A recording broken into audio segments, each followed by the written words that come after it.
Greetings, everybody. I'm Alex P. Taylor. And I'm Meredith Krapek. And you are listening to the 7th episode of Realitypus. Lucky number 7, if you will. Lucky number 7 at the MGM Springfield Casino, right? So fitting. We're so good. This is it. I'm ready to play some slots. Yeah. Do you play slots at all? I dabble. I'll do like the Wheel of Fortune just Oh. because when you get that spin, it's like the most exciting thing that's ever happened. Have you ever won big? No. That's No. why I don't gamble much. Okay. Also, I'm poor, but. Okay. No, I mean, listen, we all have our own struggles in life, but I wonder if there's an octopus slot machine. We should play that. Maybe we'll win big. Can you imagine? I mean, it would be very fitting that we're doing here. I want to say personally thank you to MGM for having me. I stayed with them a couple of days a few weeks back.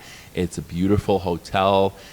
There are so many fun things to do here, whether it's the Chandler or Costa or just hanging out, playing some slots. Yeah. They have like bowling, a movie theater, Tap, right? there's so many fun things. And I heard Tap now has a new gold-plated burger.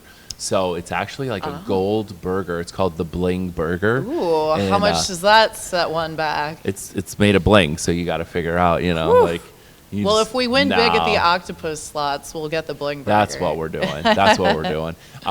So we're really excited to be here at the casino, and we also have part 1 of our interview with Ellie from Below Deck Med, who at the time had just wrapped up her season. Right.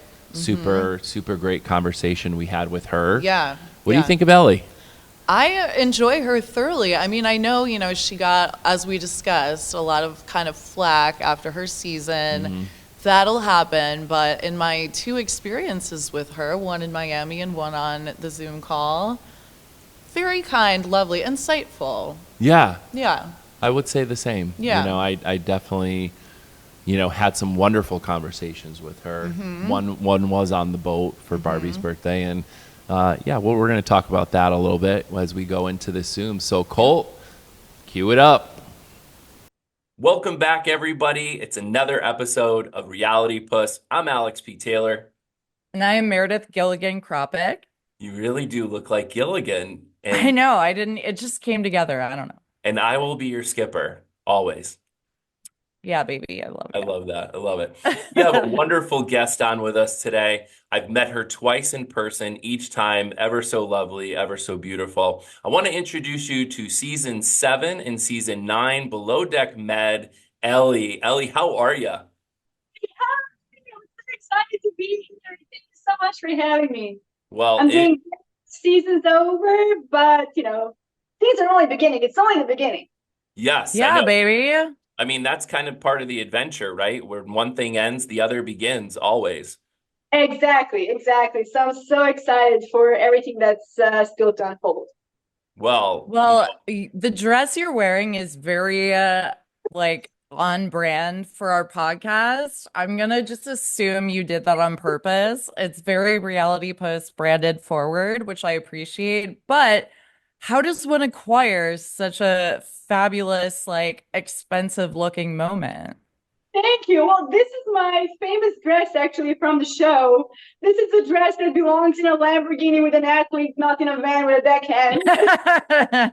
No regrets. Never take that back. You are a Lamborghini, babe. Exactly. Yeah, but these dresses actually, like all of my flamboyant dresses, they come from the same designer. And everybody was wondering where I get these dresses from and what the story is behind them. So basically, they're all couture dresses. They're handmade in Serbia. So this designer, he designed for Beyonce, Madonna, Rihanna, Nicki Minaj, and me. I love it. Yeah, the biggest of the bunch. Most relevant. Yeah, no, you look beautiful as always. And it's very Realitypus themed colors. I love it. We want to. Yeah. Wait, can we talk about you wore like some sex pot jumpsuit when you guys went out one night? Do you know what I'm talking about? Yes, that's what I was flabbergasted. That took my breath away. Thank you. Yeah. So I support this designer because, you know, he's from Serbia, where I grew up originally. And it's kind of difficult succeeding in that region, being an artist, and for him also being homosexual, it's not that easy to succeed in that part of the world because it's still very backwards in Taboo. terms of Yeah. when it comes to that. So for him to be able to like overcome all of that and succeed in an environment that's not conducive to his success is something I really support. And also, like, he gives an opportunity to all these artisans who are local artisans and gives them a job. So I think it's Aw, a I great love person. that. What's his name? Do we want to shout him out? Yeah, his name is Boris Kargovic from Demo de Couture. Okay, Yeah. we're We're gonna gonna get have to that. Yeah, circle we're back gonna on the write that down. spelling. Absolutely. Yeah. Well, Also, I'm let's not sample size, but I will take any like leftover sloppy second garments. Just saying. He accommodates everybody. He makes everybody feel good as they should. I love it. Well, let's kick it off. We got a question for you here. Now that the season's come to an end, how do you feel? It's your big return back for season Yeah. 9 after a little break with season 8. Was it everything you would have wanted your return to Below Deck Med to be? Well, I didn't really expect any of this. It was very hard to kind of foresee how well everything would unfold because, you join a season having the best expectations. You don't know who's going to be there, what kind of personalities are going to be there, what sort of, conflict is going to arise. So I definitely expected to have more of a lighthearted, fun, flirty season. And it ended up being kind of the opposite of that, unfortunately. But still, I really appreciate everything just the way it unfolded because it's been such an intense growing experience. Like, Mm. I don't even recognize the person I was a year ago when I filmed that. So I appreciate that, the chance to grow. I can agree with you on that. I mean, having gone through season 11, just as a charter, as a primary, I look back at it from a year ago and I'm like, wow, this is, so much has happened and so much has changed in that past year that it's interesting because people watching see you as you were a year ago. And Yes. you are a different version of yourself as we always are growing and, evolving into better versions of ourselves. So it is interesting to have that as a reality TV kind of Yeah. consequence in a way. Well, and I think too, when you take like the leap of faith with reality TV, you never know what you're gonna get and you can't Yeah. control it. And Yeah. so, things happen and whatever, but to handle it Yeah. with like grace and learn from it is, I Yeah. think, speaks for itself. Thank you. Yeah. It's such a vulnerable position to be in. Yeah. Not only are you recorded 24/7, but you're kind of at the mercy of the producers as well, because at the end of the day, it is a show. And Mm, even if there is no like big drama, we will make it seem like there is drama because that's the nature of what we're doing. Mhm. And you just kind of got to roll with the punches. So, but at the same time, putting yourself in a position like that only makes you stronger on the inside because you got to really be strong in knowing who you are. Yes, improving in certain aspects, but also just accepting things that are out of your control. So, Mhm. yeah. yeah. No, I And agree. And yeah, you mentioned that yeah, it's airing now and people are responding to it now, but it filmed a year ago. The thing with that also is that um, as the show is evolving and you're presented as a certain type of person on the show, you can't really break that narrative on social media. So there was a right. lot of confusion, with my apology coming like seemingly out of nowhere, but it was not out of nowhere. Like I had felt that way for an extended period of time, but I'm Yes. like, I cannot say that now because that's not the narrative you're seeing now. So, there's a time and place in this process to say things. Is that like due to contractual restrictions and like, you also want to be a good sport, there's certain Yeah, of course. you gotta be professional about it, just let it unfold the way it is, and then when the time is right, you will speak your truth and say your piece. The time is Yeah. right now. That's what I can say for sure. Because you've Yeah, made it. I mean, I just want to also say congratulations because this was a full season that you yeah, went through, as yeah, opposed to season 7, which you came mhm, on for the last charter. yeah, And we got to see a very limited, side of you. yeah, Um, and I actually just rewatched the 2 episodes you were on from season yeah, 7, and I feel like we saw like I heard a lot of your backstory, which I really wasn't familiar with about the boat that you were on that, was in the really awful area where, you could have died. And then also, your reaction to what your parents would have experienced. And I feel like in that season, I got to see a more emotional, just sensitive. Dynamic. Yeah. Yeah. yeah, And so I Yeah. didn't see that in 100%. season 9, but Mhm. I Yeah, saw it in season 7. I was like, oh, but now it's like a full character almost, you know? exactly. Yes, thank you. Yeah, well, there's a lot to a human being. We can't really take things as black and white. So Mhm. we gotta always remember we're watching a show, but we shouldn't think that we know who this human being is based on a show. Yeah, Absolutely. we talked about that with Babs on the pod. Like, Yeah, it's Barbie. just Barbie. sorry. She's that. Babs to me now. I Yeah. won't take it back. It's just a singular snapshot of a human being. And, it might be reflective of parts of them, but it's not the whole picture. So people need to remember that. Yes, 100%. Yeah. Well, with all the ups and downs, what do you think would be a highlight moment for you of the season? What's something you look back and you're like, oh, I'm so happy that happened? The jumpsuit. Sorry, that's just my opinion. The outfits were definitely a highlight. All of my Lamborghini references were a highlight. You had some great lines, I have to say. You really did. Well, if we ever like poo-poo someone, let's call him a Buick. I thought Yeah. about this ahead of time. So, Um, but yeah, the biggest highlight that happened on the show was probably when Brie and I made up that night when we were at the bar overlooking the Acropolis, and we had that conversation. It was a really big turning point for us. And actually, Brie and I got along really well after that. That wasn't really shown that much because, like, my relationship with Carrie took priority later on. mm. But we actually ended on such a high note, So yeah, that was the I highlight. think that did like it was subtle, but it definitely did come across. And once you had that conversation, I feel like you both had each other's back so Yeah. deeply. Like you were like supportive sisterhood. Yes. I noticed it. So that was so nice and lovely. And like, let's just have a Yeah. communication moment and Yeah. work it out. And you did. And that's like so evolved and lovely. We did, yeah. But the funny thing about that is I actually never knew about the bathroom hookup. I saw Oh, yeah. Would you have it. acted differently? Oh,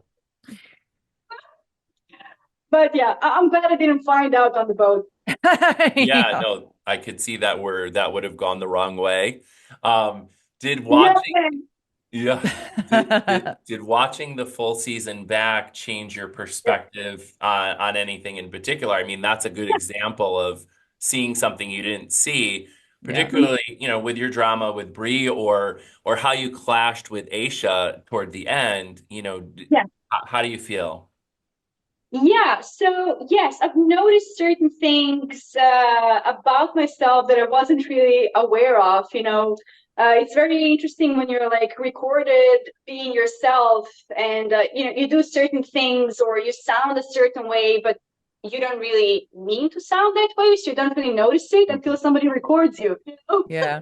So there were some occasions in the beginning where I noticed my tone was quite harsh. I was like, whoa, I didn't know I sounded that way.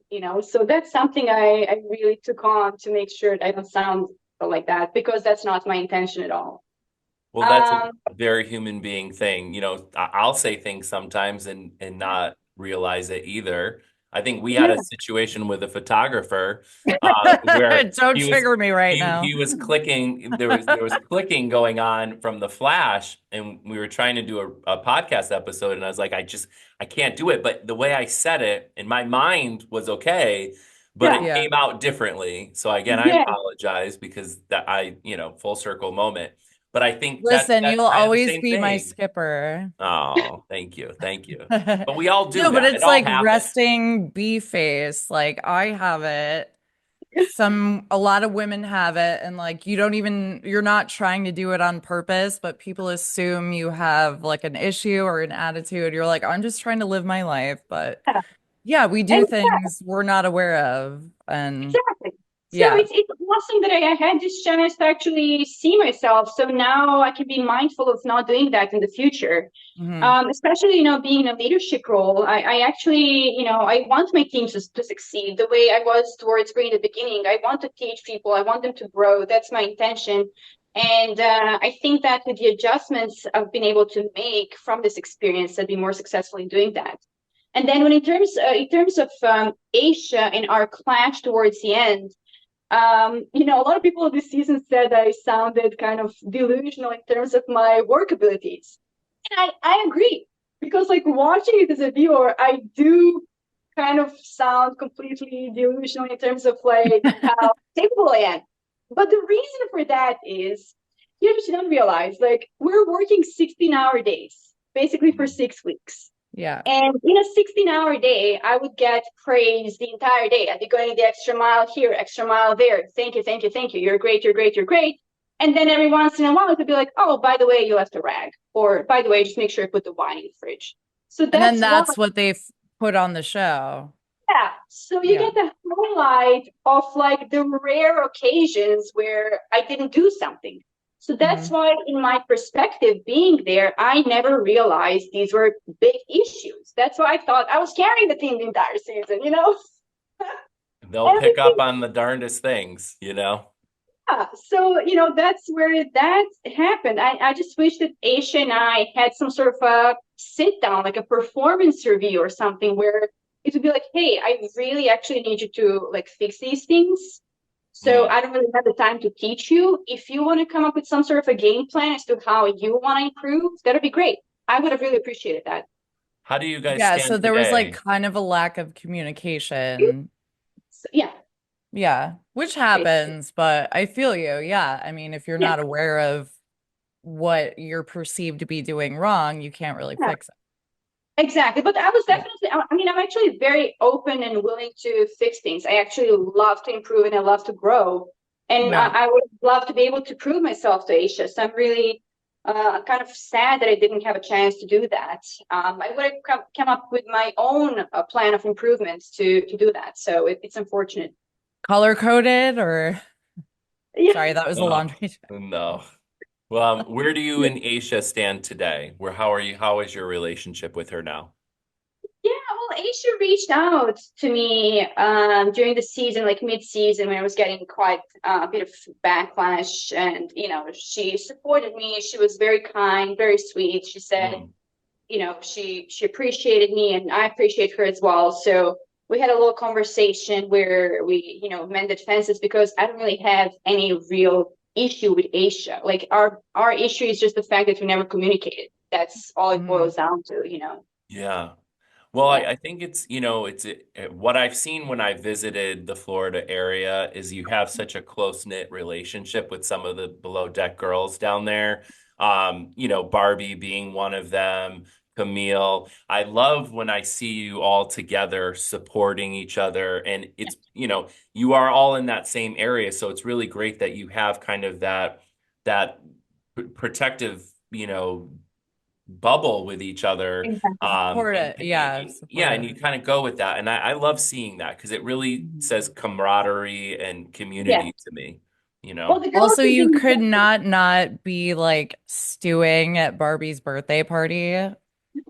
You, you were working overtime. I was like, can I get you a Diet Coke? Yeah, that was a fun party. And A of lot of course, tablescaping. You it was nailed all it hands though. on deck for sure. Yeah, literally. Yeah. Yeah, that everybody was was helping. It That was was my nice. fun party, yeah. And the girls have been so supportive. Like, it's such a unique experience. It's very hard to really explain to anybody who hasn't gone through it. So all of us, below deck people, we have a very tight bond because we're a little group of people who've had a similar experience and we can relate to each other. It's like a Exactly. family. It's a family, Yeah, yeah, right? It's the exactly. BD family. That's what I think it's really great. Even, Brandon, when he comes down and visits, Yeah, like it's always nice to see people that were on the show. Um, well, how let's switch gears a little bit. Bree shared on Watch What Happens Live that you reached out and apologized. What led you to doing that, and where is your friendship with her today? mhm. Yeah, so I actually reached out and apologized to Brie quite early on in the season. Now, when we ended the season on the boat, we actually ended in a good place. Yeah. So we left in a good place. There were some hiccups that happened in the meanwhile with Joe and whatnot. I don't need to get into that. Mm, But afterwards, I did, once the show started airing and I started seeing what was happening in her little bubble that I wasn't privy to in real life, I realized that Joe was leading her on from the get-go, you yeah. know? So that's one thing I didn't know when I was on board. Because all of these moments he had with her, most of them happened when I wasn't there. I just wasn't Mm, there. Or even if it was, on a night out, for example. Yeah, you're seeing it as a viewer, but you got to realize we are at a party. Everybody's talking to everybody. Everybody's dancing with everybody. So you wouldn't like necessarily think that, they're talking about hooking up, you know? right. Yeah, you're like living your life and not aware of what's going on the So that's sidelines. why, Yeah. as a viewer, you're like, oh, are you guys even on the same boat? How do you not know? But you don't, unless Yeah. somebody tells you or you hear it, you don't know. Hmm. So my perspective when I was on board was that Joe was interested in me and Brie was going out of her way to throw herself at him to compete with me. So Mm, that's why we Hmm. got like, I'm like, why are you doing this to me? I'm trying to help you. You're trying to compete right. with me. Why are you treating me this way? Yeah. So feelings got hurt. And that's where the whole misunderstanding happened and the whole thing, started going downhill. So Yeah. once I realized that, I reached out and I said, hey, I'm actually sorry I didn't realize. And none of this would have happened if I had known. Yeah. Well, it all happens for a reason. Of course, Yeah, when you leave the boat on good terms, of yeah, course, then when you start watching the show back and you start seeing things, it's kind of reopening wounds or reliving things that happened, from a different perspective. You're yeah. watching, yourself on TV at that point. Mhm. So, of course, I feel like that's where maybe there's some more hard feelings coming in, where it's, Yeah, reopening the wound a little bit. yeah. But what about now? Like, where are you now? Yeah, we are open to reconnecting. She's on a boat currently. I Oh, think they're going to be coming to Fort Lauderdale quite a bit, and we've spoken. And whenever she's in town, we'll good. meet up and hopefully, just put it all to rest. Yeah. I don't really have any animosity towards her. Never Good. trust a man with bushy eyebrows. That's what Oh, I've No, always said. well, Kidding. those eyebrows. They're hypnotic. Whew. Um, have you talked to Joe since you left the boat? Where do you guys stand with each other? yeah. So this is something I touched on the after show. There was a whole thing with Joe and I after, he came, he stayed at my place. I was out of the country. I offered him my apartment. He was here for over Oh, a so month. you weren't there. I didn't pick up on Oh, that. Okay. no, I was out of the country. He was here doing his course. Everything was great. He was very respectful, very kind. But then when I got back, I returned earlier. So he ended up staying in the same building, but over at my friend's place, which I Oh, organized with him as well. So we were still in the same building for a little bit. We went out for dinner, we had conversations. He bought me flowers, he wrote a card. He was sending, like, flirting with me, commenting on my pictures. Were they Yeah. carnations? No, it was roses. Oh, okay. oh, what color? What color? I think it was red roses. I'm like, okay, fine, Mm. Oh, and okay. everything. He was sending These all are these important pictures. details. So at a certain point, I was like, all right, I see where this is going. I'm like, why don't you come over for a little massage? I was like, just, offering, putting it out there. He panicked. And I mean, panicked, can't see the whole story. His grandmother's dying. He doesn't know what's going on. He might happen any moment. And I'm like, what are you talking about? Like, Oh, boy. like, please, I understand your studies, but you've got to reach a point where you're just able to like speak like a grown human being and just say, hey, I don't want to lead you on, I'm not interested like that. I want to have a beautiful friendship with you and let's just not, do Wait, anything. or like, thanks for the offer, but the implications of massage make me feel a certain way, and this is why I'm respectfully declining. Right. Yeah. Yeah, so just have a grown conversation. Don't come up with these elaborate stories, especially when you're leading a person on, like with all these like things you're doing as well, so I feel Can like I ask, there's a why did he pattern. move to your friend's apartment or whatever when you because got back?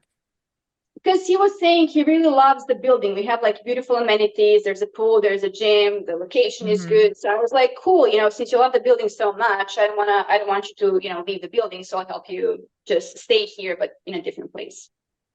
So did you make that executive decision? Well, because he was saying he loves the building, so I offered to No, help I him. know, but you were like, you can stay, but not with me, sir. Was that Oh, your... yeah. I love that. Yeah, you got to set those boundaries, girl. Smart. Exactly. Yeah. Yeah. So Wow. anyway, fast forward to now, he reached out and apologized for being immature, and we're back in a good place. It's not blocked anymore. Okay. Well, I like that. That's very forward of him now again. Yeah. I see some patterns there with So, just the way he keeps doing things, but I yeah. know he's probably a good person on the inside, as you probably know that. Yes. So, hopefully he figures out what his problem is at the end of the day. Yes. If Uh, not, just enjoy the roses, you know? yeah, Exactly. yeah. Exactly. That's all I could say. How about this? Is there anything that maybe you want to set the record straight about or tell fans Yes. now that the season has officially come to an end? Yes. One major thing I want to set the record All straight right, this on is it. is Here we go. hierarchy and rank. Okay. You know, this was also something that I realized after watching it back, where this massive clashing point stemmed from. And here's the thing, boats, they do run on hierarchy, but to a varying degree. Now, if it's a smaller boat, like 50 meters and smaller, yes, there is hierarchy, but it's a small crew. So it's still like easily manageable without, being too strict about it. So anybody who's worked on like smaller boats, they don't really have that mindset of, you have to respect hierarchy. Right. Then for me, I worked on large boats from like 95 meter to 140 meter. Now we're talking, and also cruise ships. So we're talking from like 30 crew members to 70 crew members on the yachts, and obviously hundreds or thousands of crew members in the cruise ships. So in my experience, hierarchy is very strict. So large yachts, they have to be strict on that because that's the only way to establish order, because otherwise everybody's running amok. So I was coming in with the mindset of my previous experience, second stew is a certain type of person. This is how you treat them. This is how you speak to them. This is their domain to do and whatnot. Mm-hmm. So that was the mindset I came in with. And then Bree didn't have that mindset because she only worked on like 30 meters or 25 meters, as maybe a sole stew. Maybe she had like, 5 crew members. Yeah. Mhm. So in her mind, she would think that I'm saying certain things to power trip. And in my mind, I would think that she's disrespecting. Yeah, so Right. it's You're like used to like keeping a certain degree of order via the ranking. Yeah. it's So, respect. what Yeah. exactly? So what I was doing was just based on how, the second stews on my previous boats were treated or what was expected from them. So I didn't see it as a power trip. Whereas Brie didn't know anything about this. So she was like, oh, what is this? So to me, she seemed disrespectful. So that's where this big clash came from, So yeah, this is something that needs to be addressed in a team meeting by the chief stew and explained clearly. So yeah. You guys, communication is so key. It really is. Communication, without It's communication, hard we are though, nothing. right?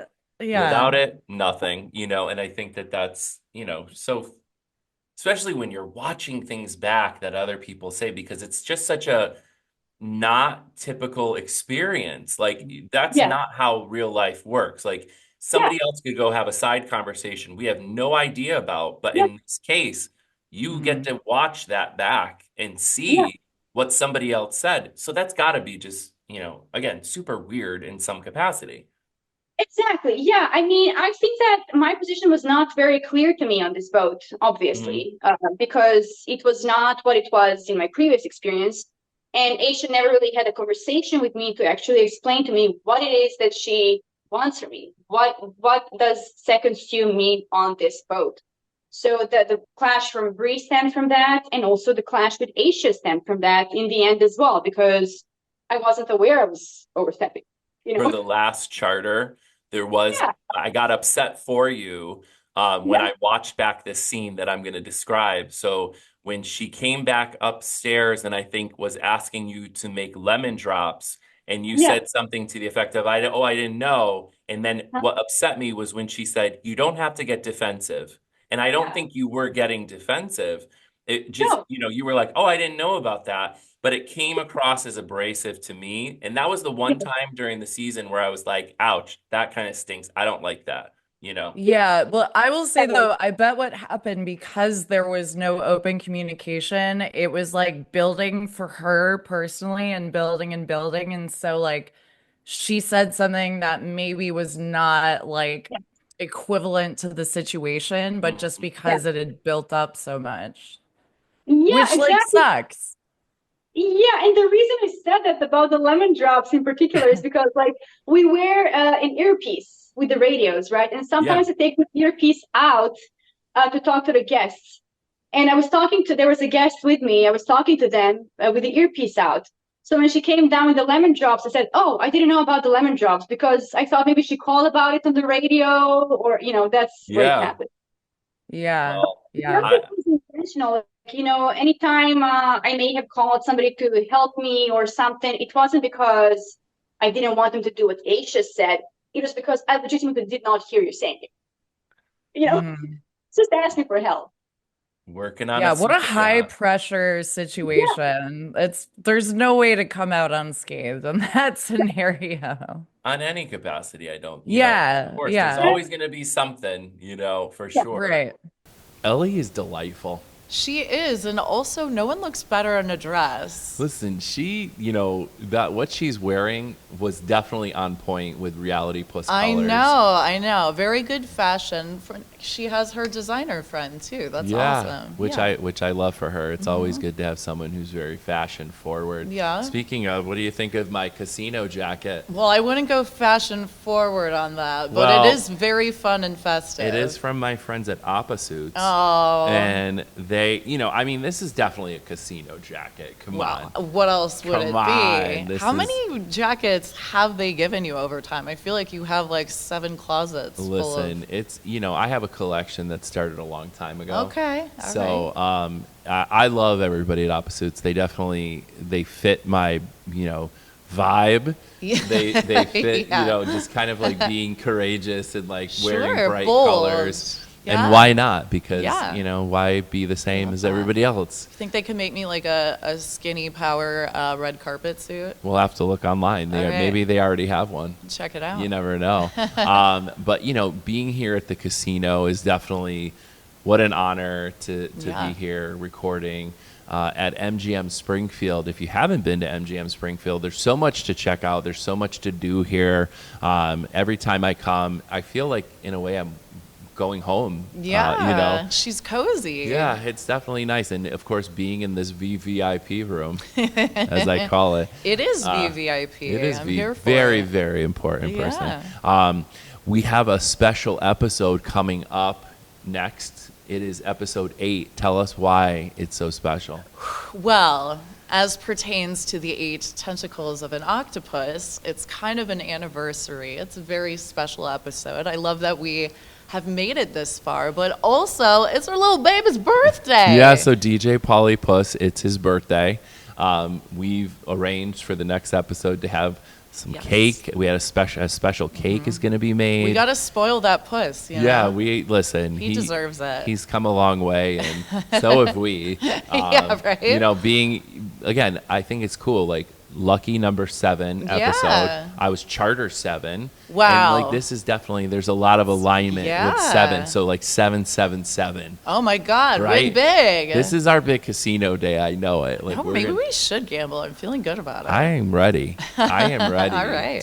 to pull the slot machine arm or tentacle, if you will. You do that, don't you? Yeah, Instead of so- pushing the button, I could see I would that love for that. you. I do like that better. Yeah, Yeah. I see that. Well, what's your preference?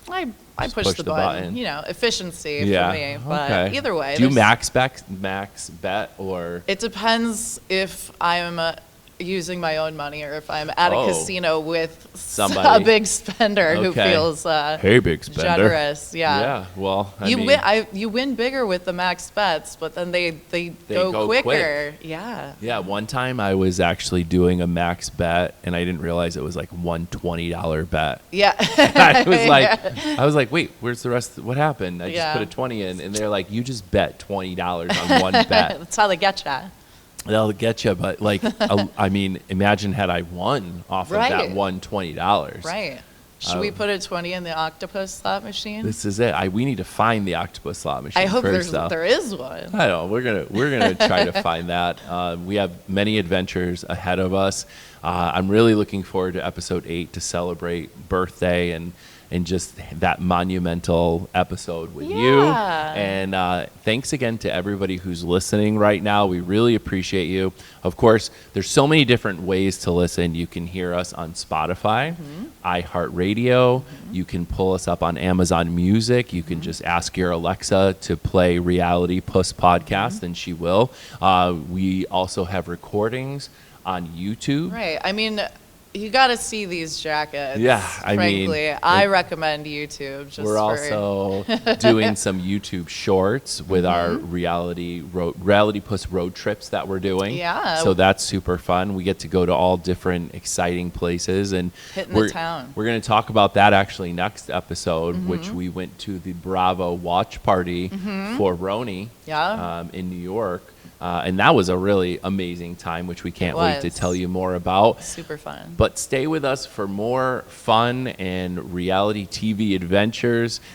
We will see you for episode 8 coming soon.